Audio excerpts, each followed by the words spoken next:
One Tuesday morning in autumn, at precisely 8:30, Sherlock Holmes received a mysterious message that two men of great public distinction would be visiting Baker Street in their private capacity and under circumstances of complete secrecy.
In brief, Mr. Holmes, a document has been stolen from my private dispatch box. And when I discovered my loss, which was at 8 o'clock this morning, I at once informed the Prime Minister. It was at his suggestion that we both come to you. You have informed the police? No, sir, we have not done so. Nor is it possible that we should do so. To inform the police must, in the long run, mean to inform the public. And that is what we particularly desire to avoid. And why, sir? Because the document in question is of such immense importance that its publication might very easily, I might almost say probably, lead to European complications of the utmost moment. Unless its recovery is attended by the utmost secrecy, then it may as well not be recovered at all. For all that is aimed at by those who have taken it is that its contents should be generally known. I understand. Watson, do sit down. Now, Mr. Trelawney Hope, I would be much obliged if you would tell me the exact circumstances under which this document disappeared. As Secretary of State for European Affairs, I received the letter 6 days ago. It was a letter from a foreign potentate, you understand. It was of such importance that I never left it in my safe, but I have taken it each evening from my office back to my house in Whitehall Terrace and kept it in my bedroom, locked in my dispatch box. And you are sure that it was there last night? Yes, I'm quite certain of that fact. I actually opened the dispatch box whilst I was dressing for dinner, and I saw the letter inside. It then remained upon my bedside table. Both my wife and I are light sleepers and are prepared to swear that no one could have entered the room during the night, and yet this morning, the paper is gone. What time did you die? At 7:30. How long was it before you went to bed? My wife had gone to the theater. I had waited up for her. It was 11:30 before we went to our room. So, for 4 hours, the dispatch box had lain unguarded. Mr. Holmes, no one is ever permitted to enter that room, save the housemaid in the morning and my valet during the rest of the day. They are both trusty servants who have been with us for many years. Besides, neither of them could have possibly known that there was anything more valuable than the ordinary departmental papers in my box. Surely your wife knew? Mr. Holmes, I've long known how high is Mr. Hope's sense of public duty. I'm convinced that in a case of this importance, it would rise superior to the most intimate domestic ties. You do me no more than justice, Prime Minister. Until this morning, I have never breathed one word to my wife upon this matter. Well, who is that in England who did know of the existence of this letter? Each member of the cabinet was informed of it yesterday, but the pledge of secrecy which attends every cabinet meeting was increased by the solemn warning given by the Prime Minister. God! To think that within a few hours I myself should have lost it.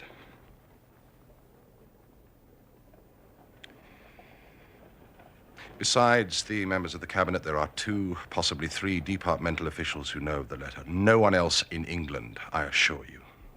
But abroad? I believe that no one abroad has seen the letter except the man who wrote it. I am well convinced that his ministers, that the usual official channels have not been employed in this case. Now, sir, I must ask you more particularly what this document is and why its disappearance should have such momentous consequences. Well, Mr. Holmes, the envelope is a long, thin one of pale blue color. There's a seal of red wax stamped with a crouching lion. It is addressed in large, bold handwriting. Interesting and indeed essential as these details are, my inquiries must go more to the root of things. What was the letter?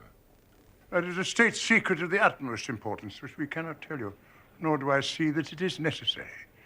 If by the powers which you are said to possess you can find such an envelope as I've described with its enclosure, then you will have deserved well of your country and earned any reward which it is within our power to bestow. Gentlemen, you are 2 of the most busy men in the country. And in my own small way, I have a good many calls upon me. I regret exceedingly that I am unable to help you in this matter, and any continuation of this interview would be a waste of time. I am not accustomed, sir, to such.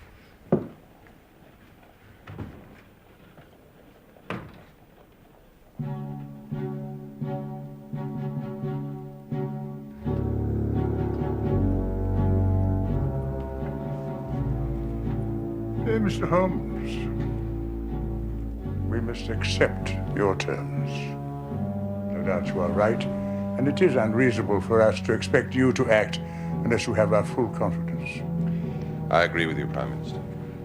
Then I will tell you, relying entirely upon your honor and that of your colleague, Dr. Watson, I must appeal to your patriotism also, for I cannot imagine a greater misfortune for this country than that this affair should come out. You may safely trust us.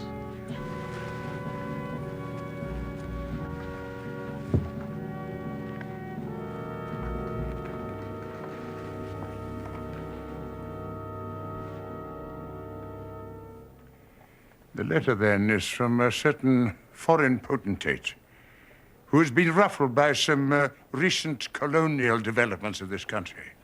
It is written hurriedly and upon his own responsibility entirely.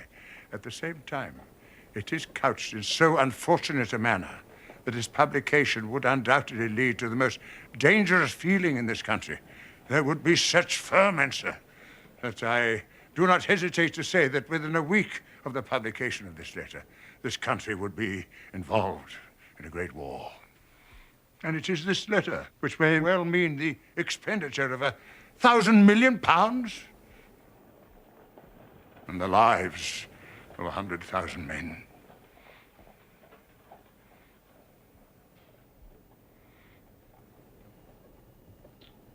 Have you informed the sender? A cipher telegraph has been dispatched. Perhaps he desires the publication of the letter. No, Doctor, we have strong reason to believe that he already understands that he has acted in an indiscreet and hot-headed manner. It would be a far greater blow to him and his country than to us if this letter were to come out. If this is so, in whose interest is it that the letter should come out? Why should anyone desire to steal it and to publish it? And there, Dr. Watson, you take me into the realms of high international politics. But if you consider the European situation, you'll have no difficulty in perceiving the motive. The whole of Europe is an armed camp. Great Britain holds the scales. If Britain were driven into war with one confederacy, it would assure the supremacy of the other, whether they were joined in the war or not. So it is the enemies of this potentate who want to secure and publish this letter so as to make a breach between his country and ours? Yes, sir. And to whom would the document be sent if it fell into the wrong hands? To any of the great chancelleries of Europe. It is probably speeding its way thither at this present instant as fast as steam can take it. It is your misfortune, my dear fellow. No one can blame you. There's no precaution which you've neglected. But now, Mr. Holmes, you are in full possession of the facts. What course do you recommend? You think that if this document is not recovered, there will be war? I think it is very probable. Then, sir, prepare for war. That is a hard saying, Mr. Holmes. Consider the facts. There seems no doubt this document was taken between 7:30 and 11:30 yesterday evening, so where can it be now? No one has any reason to retain it. It has been passed from hand to hand rapidly to those who need it and who will pay well for it. What chance do we have to overtake it or even trace it? It is beyond our reach.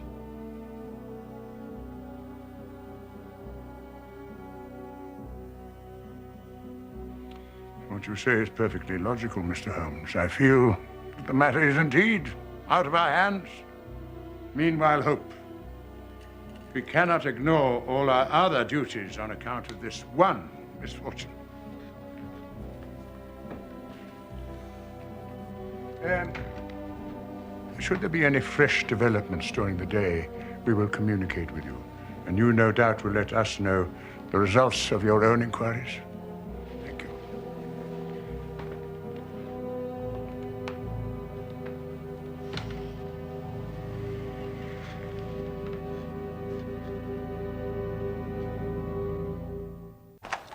Telegram! Westminster murder!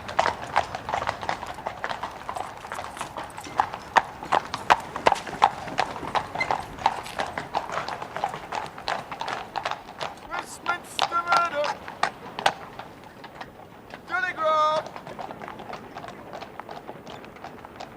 Westminster murder! Telegram!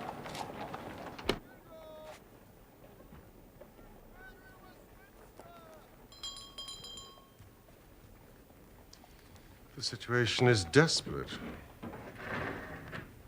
but not hopeless.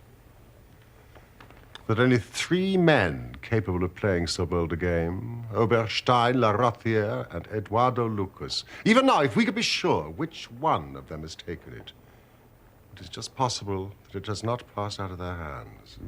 It's a question of money with these fellows, isn't it? And we have the British Treasury behind us. Oh, if it's on the market, I'll buy it. If it means another penny on the income tax. Come in. Excuse me, Mr. Holmes. Mrs. Hudson, what is it? Lady Hilda Trelawney Hope. Show her in.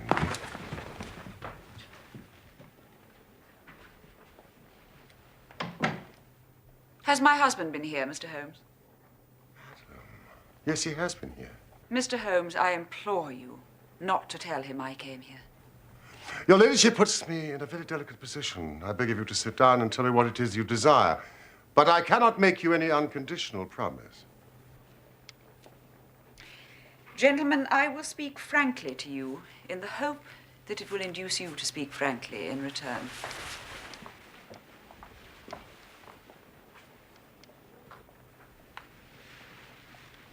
There is complete confidence between my husband and myself in all matters except one. That one is politics. On this, his lips are sealed. He tells me nothing. Now, I am aware that there was a most deplorable occurrence in our house last night. I know that a paper has disappeared, but because the matter is political, my husband refuses to take me into his complete confidence. Now, it is essential, I say, that I should thoroughly understand it. You are the only people, save these politicians, who know the true facts. At least I presume you do. You presume correctly, madam. I beg you, then, tell me exactly what has happened and what it may lead to. Tell me all, Mr. Holmes. Let no regard for my husband's interests keep you silent, for I assure you that his interests, if you would only see it, will be best served by taking me into his complete confidence. What was this paper which was stolen? Madam, what you ask me is really impossible. You must see that this is so. I mean, if your husband thinks fit to keep you in the dark over this matter, is it for me, who has only learned the true facts under the pledge of professional secrecy, to tell what he has withheld? Is it not unfair to ask it? It is he who you must ask. I have asked him. I come to you as a last resort. But without your telling me anything definite, you may do me a great service if you would enlighten me on one point. What is it, madam? Is my husband's political career likely to suffer through this incident? Well, let me say that if it is not put right, it may have a very unfortunate effect. Oh.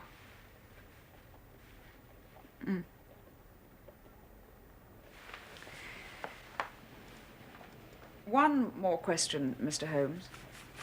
From an expression which my husband dropped in the first shock of the disaster, I understood that terrible public consequences might arise from the loss of this document.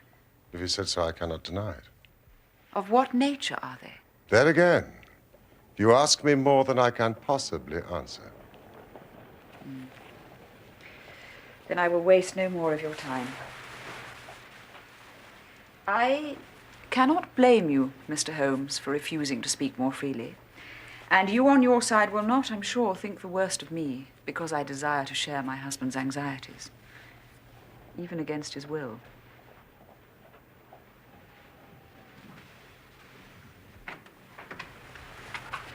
Once more, I beg you will say nothing of my visit.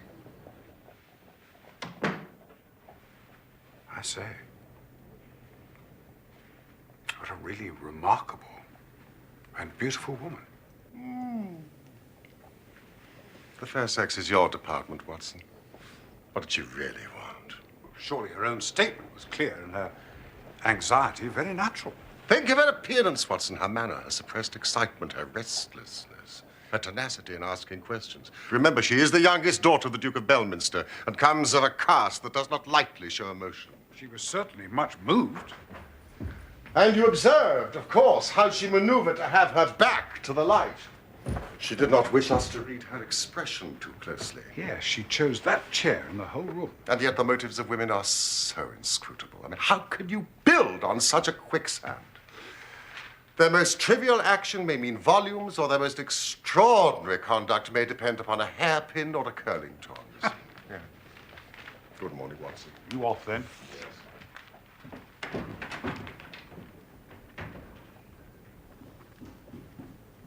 Holmes! Was one of the agents you spoke of called Eduardo Lucas Yes. of Godolphin Street?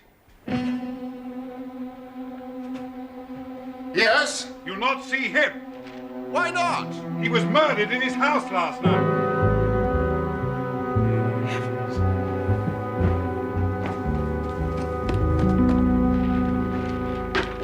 Does it say murdered? Murder in Westminster, crime of a mysterious character. Eduardo Lucas, unmarried, 34, well known in society circles on account of his charming personality.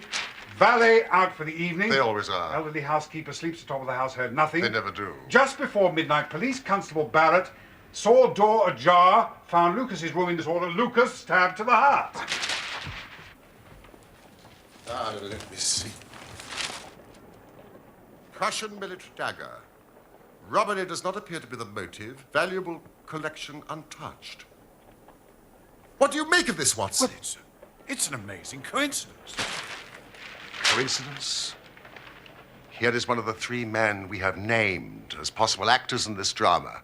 And it meets a violent end during the very hours we know that drama is enacted. The odds are enormously against it being a coincidence. The two events are connected. Must be connected. It is for us to find the connection. By now, the police must know all. No, not at all. They know all they see at Godolphin Street. They know and shall know nothing of Whitehall Terrace. Only we know of both events and can trace the relation between them. It is with the late Eduardo Lucas that the solution to our problem lies.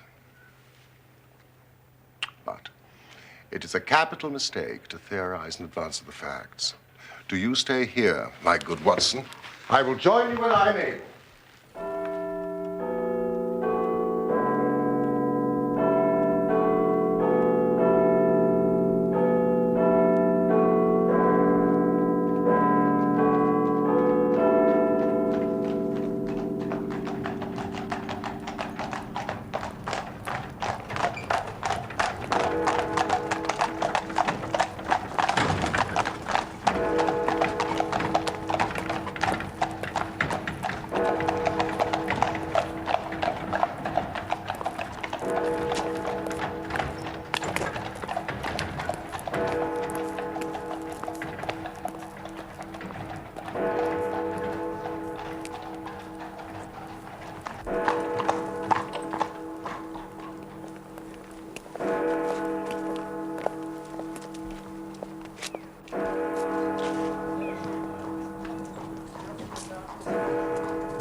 Watson, they've arrested the valet.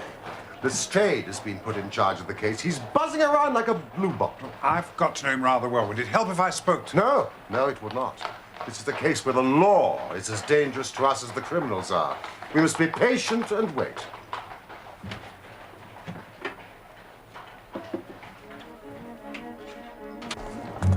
Standard. Lucas murder case. Evening Standard. Lucas murder case. Suspect released.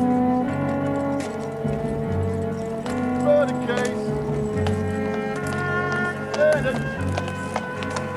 Suspect released. Evening Standard. Lucas murder case.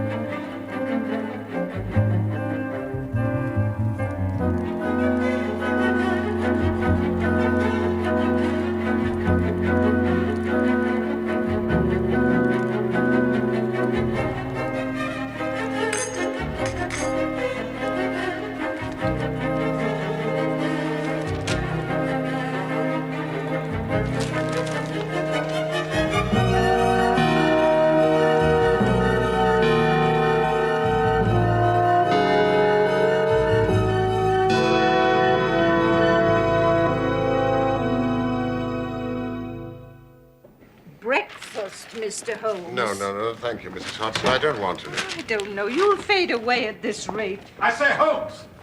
They've found the murderer. Or rather, murderess. Indeed. There's a wire from Paris. Apparently, Lucas was leading a double life. He had a Creole wife in France where he called himself Henri Fournay. The woman was reported to the police yesterday by her servants. She is quite insane, a mania of a dangerous and permanent fall. Poor woman. But listen to this. The same woman was seen in the neighborhood of Godolphin Street on the night of the murder and later made an emotional scene at Charing Cross Station. Now, what do you think of that? Oh, my dear Watson, you are so long suffering. If I've told you nothing over these last few days, it's because there is nothing to tell. Even now, this report from Paris doesn't help us much. Well, surely it's final as regards Lucas's death. The man's death is a mere incident, a trivial episode in comparison with our real task, which is to trace the document and save a European catastrophe. Now, if the letter were loose... No, it cannot be loose. But if it isn't loose, where can it be? Who has it? Why is it held back? Well, if Lestrade found it amongst Lucas's papers, he's not such a fool as to announce it. He would inform the Chief Commissioner. The Chief Commissioner would inform the Home Secretary, and he, in turn, the Prime Minister. No, it's not among Lucas's papers. But why is it held back? That is the question which beats in my brain like a hammer. Was it a mere coincidence that Lucas should meet his death on the night when the letter disappeared? Did it ever reach him? Has this mad wife of his taken it with her to Paris? If so, is it in her house in Paris? Should I go to Paris? That would alert the French police. Now, every man's hand is against us. And yet, the interests at stake are colossal. You know, should I bring this to a successful conclusion, it will certainly represent the crowning glory of my career. Holmes! Go!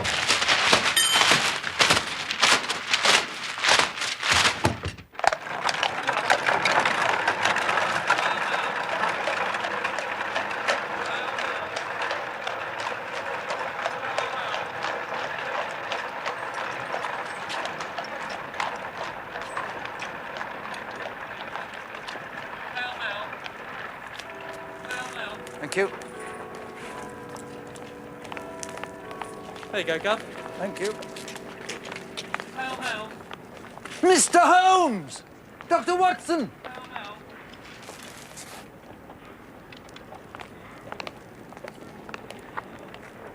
hail. You've no doubt been following the Lucas case? Lucas? Lucas. Ah, yes, the name does seem familiar to me. Eduardo Lucas. Found murdered last Tuesday night at his house in Godolphin Street. Rather a distinguished gentleman. Student of international politics and a remarkable linguist, so they say. I've been in charge of the case, matter of fact.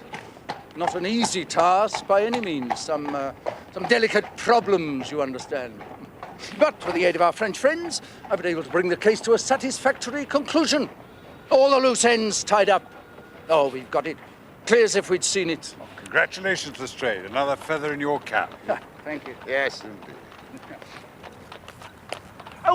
Before you go, Mr. Holmes, it's a mere trifle, but the sort of thing you take an interest in.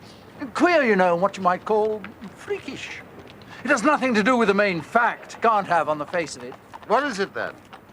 Well, if you gentlemen could come down to Godolphin Street, I think I could explain it better on the spot. For a few minutes, perhaps? Oh, good. It's only just round the corner. Thank you, cabby. Keep the change.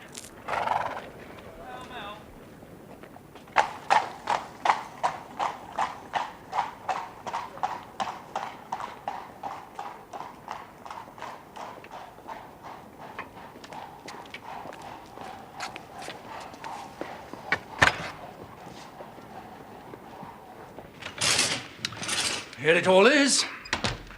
Now, the woman must have knocked on the door after she saw the valet had gone out. A surprise visit, no doubt. Lucas let her in. He couldn't keep her on the street, could he, his own wife?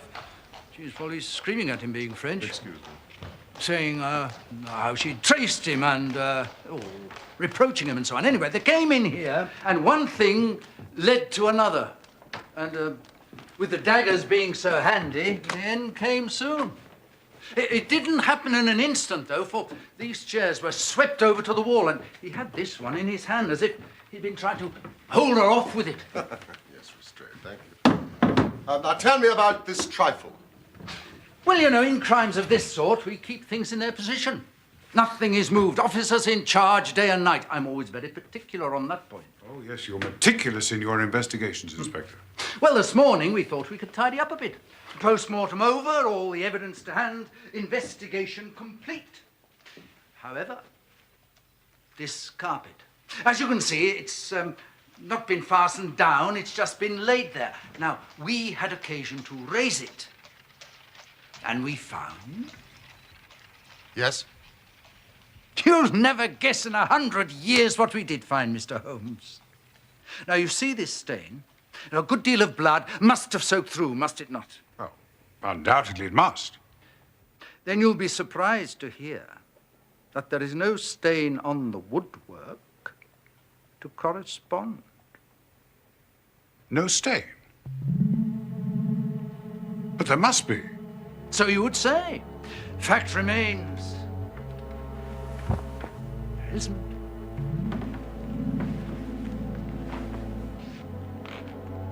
But the underside is as stained as the upper. It must have left a mark. Now I will show you the explanation. There is a second stain, but it does not correspond with this one. Dr. Watson, will you take that side of the carpet? Now we will move round in an anti-clockwise direction.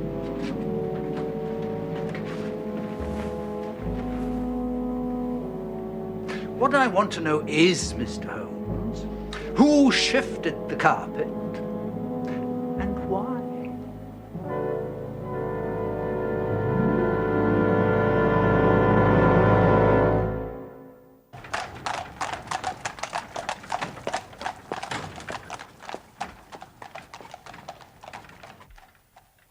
Lestrade, who was on duty the day after the murder? Day after. Macpherson. He's out there now. Take my advice, examine him carefully. I'll get him. Don't do it before us. We'll wait here. Tell him you know someone has been here. Press him. Tell him a full confession is his only chance of forgiveness. Do exactly as I tell you. But George, if he knows, I'll have it out of him. Watson, quickly the tape.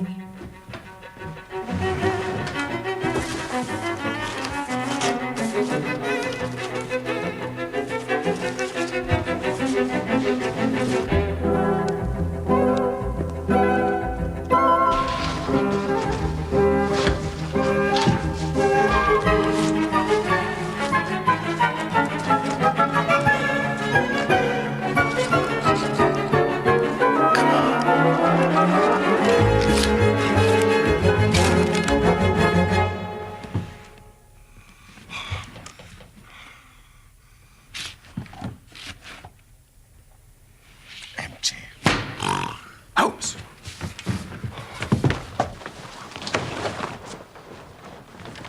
Never known such a thing in all my years in the force. And another thing.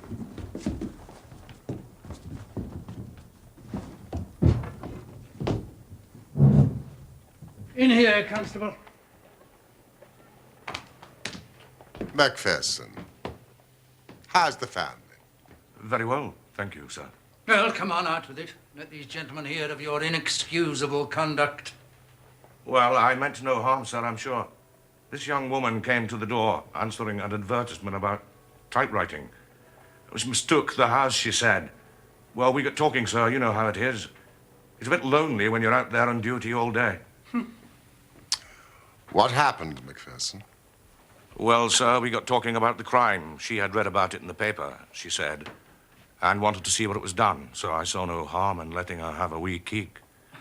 She got just about in the door there, spotted that mark in the carpet, and down she dropped on the floor and lay for dead. And no wonder.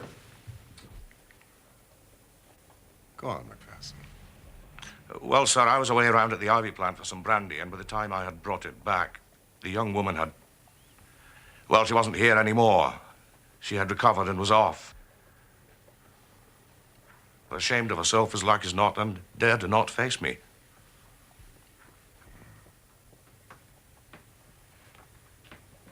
Macpherson, did you move the carpet?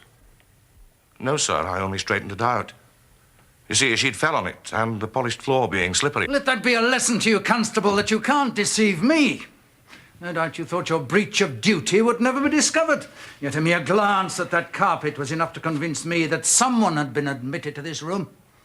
Lucky for you, my man, that nothing's missing. Otherwise, you'd find yourself in Queer Street. That'll do. Watson, what are we doing here? We have work elsewhere, not a feather in your cap, Lestrade. Oh, thank you, Mr. Holmes.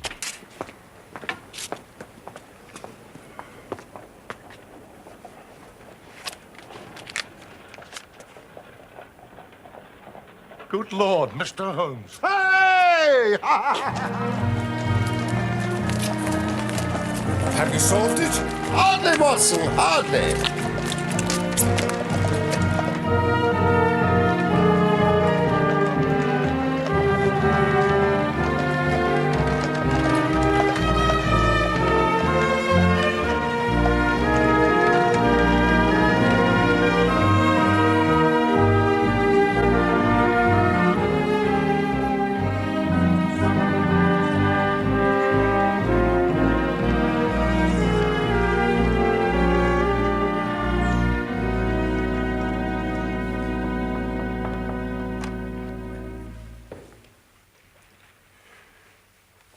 Two gentlemen wish to speak to you, milady.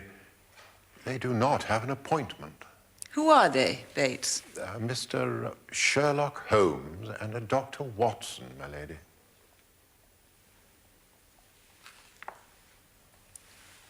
Very well. You may show them in. Very well, my lady. Excuse me.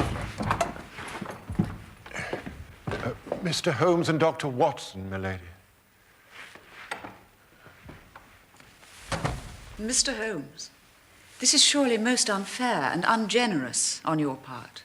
I have desired, as I have explained, to keep my visit to you a secret, and yet you compromise me by coming here and so showing there are business relations between us. Unfortunately, madam, I have no possible alternative.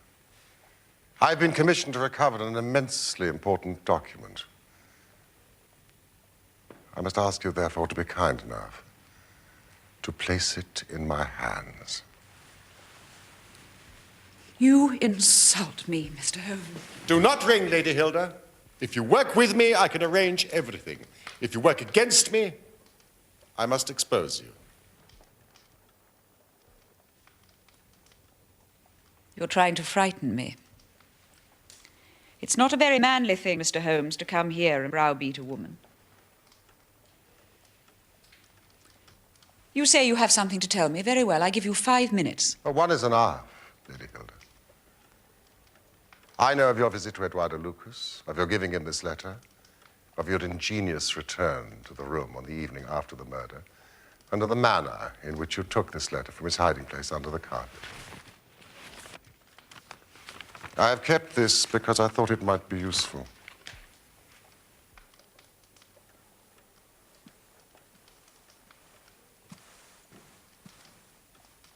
The policeman recognized you. Once again, Mr. Holmes, I tell you, you're under some absurd illusion. Oh, I am so sorry, Lady Hilda. I have done my best. But I see that I'm in vain. Is Mr. Trelawney Hope at home? He'll be back at 12:30, sir. Then we have a quarter of an hour. We will wait here.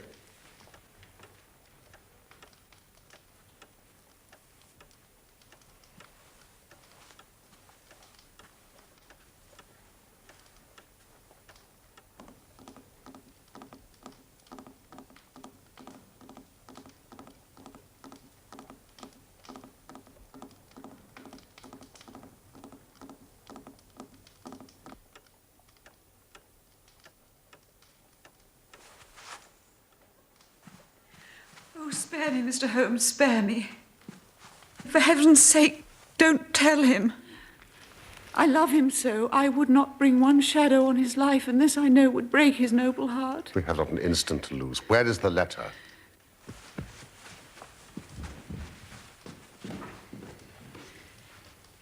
Here it is. Wish to heaven I'd never seen it. And the dispatch box? With my husband. Wherever he goes, he takes it with him. We have only a few minutes left. Now, Lady Hilda, I'm going far to screen you.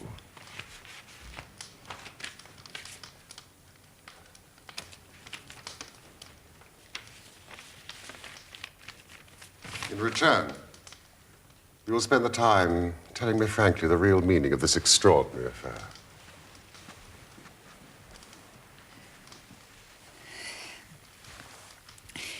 It was on the afternoon of that day, that terrible day. The day Eduardo Lucas was murdered? Yes. I was just going out to pay some calls when a confidential note arrived for me. It was from Lucas, asking me to visit him urgently, as he had important and private information for my ears alone.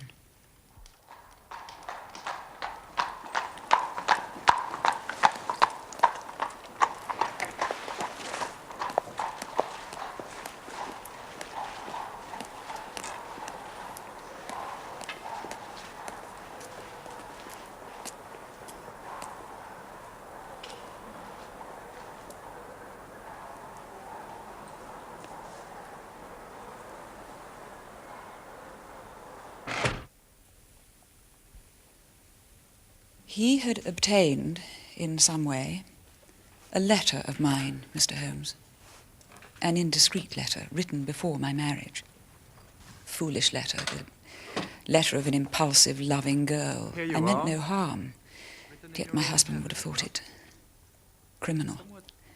Had he read that letter, his confidence would have been forever destroyed. It's years since I wrote it. I thought the whole matter was forgotten.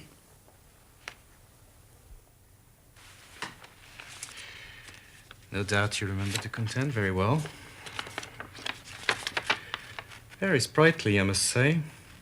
Very sprightly. You make a charming correspondent. What do you want with me, Mr. Lucas? May I have my letter back, please? Of course you may, Lady Hilda.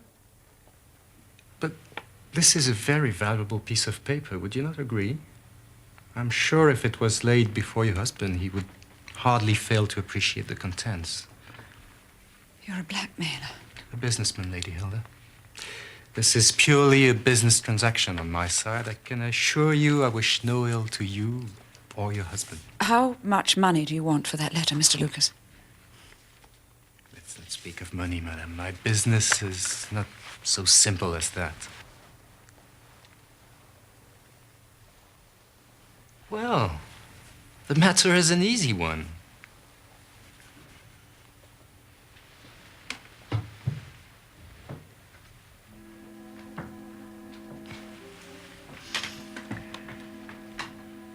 Every evening, when your husband returns from his ministry, he brings with him his private dispatch box. Is that not so? Yes. When he comes home tonight, this box will contain a long blue envelope sealed in red wax with a crouching lion stamped on it. Bring me that long blue envelope with its contents, and I will return you this. But my husband... No harm will come to him, I can assure you. Put yourselves in my position. What was I to do? Take your husband into your confidence. I could not, Dr. Watson, I could not. On the one side seemed certain ruin. On the other, terrible as it seemed to take my husband's paper, in a matter of politics I could not understand it. While in a matter of love and trust, it was only too clear to me.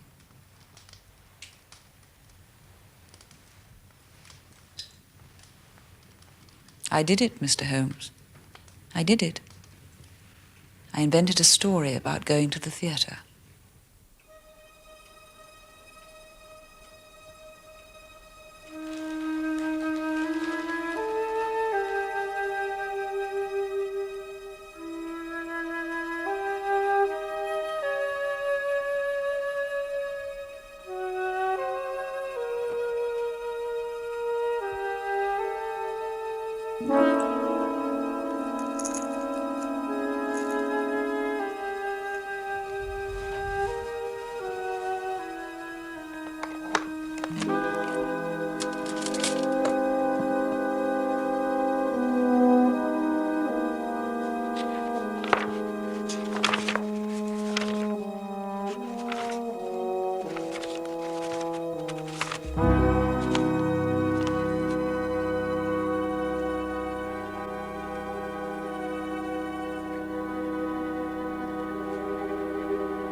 Tais-toi, sa nouvelle petite pute! Marianne, qu'est-ce que tu fais ici? Marianne! Tu sais bien que tu n'as pas le droit de quitter l'hôpital, arrête! Je suis sa femme! Marianne, ça suffit! Je t'interdis Marianne, de me toucher, ne m'en touche pas! Est-ce que tu vas arrêter? J'en ai assez, tu m'entends? Je t'ai pardonné,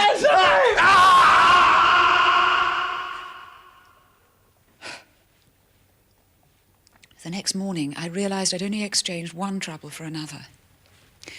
I followed my husband to Baker Street and then came to you myself in order to understand the full enormity of the offence. I alone in the world knew where the paper was hidden. My whole mind was turned to the one thought of getting it back. What I did, and here he is now. Any news, Mr. Holmes? Any news? I have some hopes. This is a matter of politics, my dear. We shall not be long.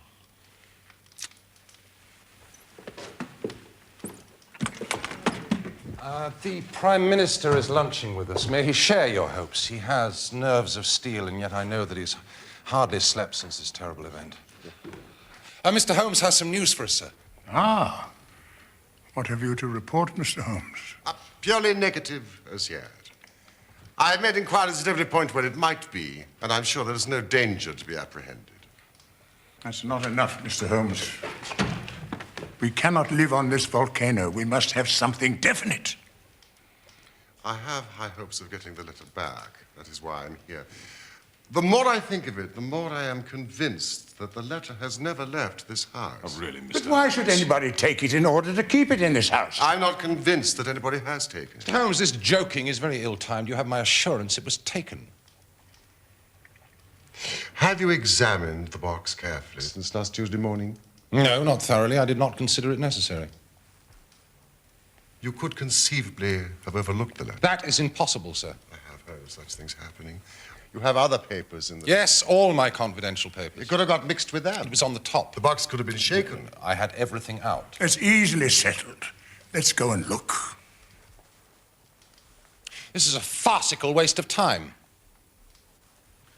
Still, if nothing else will satisfy you, it shall be done.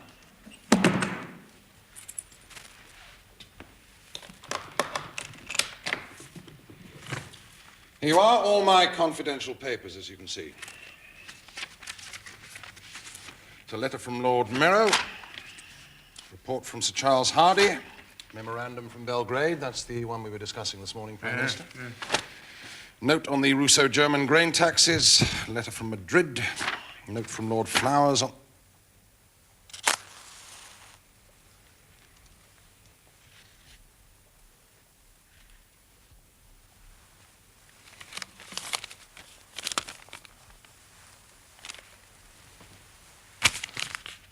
Yes, this is it.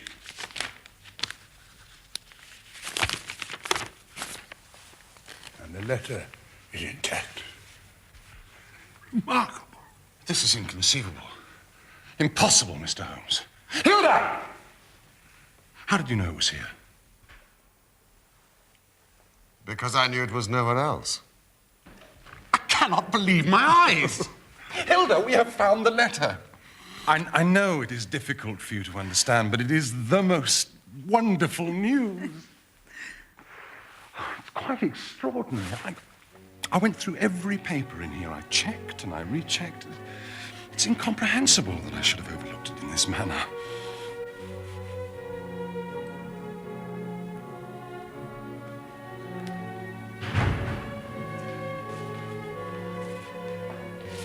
Oh, gentlemen.